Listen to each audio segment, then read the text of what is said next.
कुठल्याही पेपरचा मी नेहमी सांगत राहतो ना तुम्हाला की पुढचा पेपर जाण्याच्या आधी मागचे पेपर बघा. तर त्यामध्ये लक्षात घ्या तुम्हाला 24ला जे पेपर झाले आहेत ते आले लक्षात. 24ला पेपर झाले आहेत ते हा एक. आणि त्यानंतर राज्यसेवा मुख्यचे जेवढे प्रश्न झाले सर्वात जास्त क्रम मुख्यच्या कंबाईनला येणार आहे. नेहमी सांगतो तुम्हाला. आता ज्या मुलांनी राज्यसेवा मुख्य दिली आहे, ज्या मुलांनी राज्यसेवा मुलाखत दिली नाही, त्याला हा पेपर अवघड गेला असेल तरी. आणि खरे स्कोर ते मुलं वाढवले. म्हणून तुम्हाला तुमची लेवल अशी नाही तर आता वाढवणं महत्वाचं.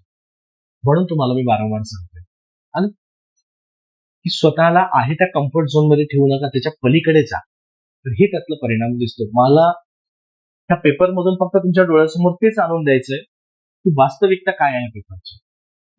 एक प्रॅक्टिकली खरंच तुम्ही आहे त्या ठिकाणी तुम्ही हॅपी आहे का, की त्याच्यापेक्षा जास्त करणं गरजेचं राहतं. आलं लक्षात. हा प्रवास सोपा नाहीये, कठीण पण नाहीये. आलं लक्षात. त्याच्यासाठी ना सोपा आहे ना कठीण आहे, त्यासाठी मार्गच वेगळा निघायचा. आणि तोच म्हणजे ज्या पद्धतीने सर्वजण जातात ना पद्धतीने आपण नाही जायचं. त्याचा आपला पॅटर्न वेगळा काढायचा, आपला रस्ता वेगळा काढायचा आणि तिथपर्यंत पोहोचायचं आहे. आलं लक्षात.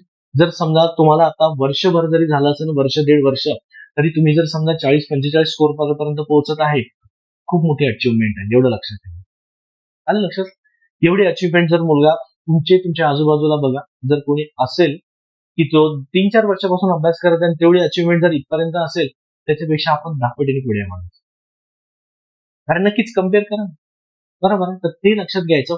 पण तेच डोक्यात नाही ठेवायचं. नाही आता पुढे तुमचं काम आलेलं असतं की पुढे जाणं त्याच्या. आता स्पीड वाढवणं. कारण इथून 5 महिने बाकी आहे. फक्त 150 दिवस बाकी आहे.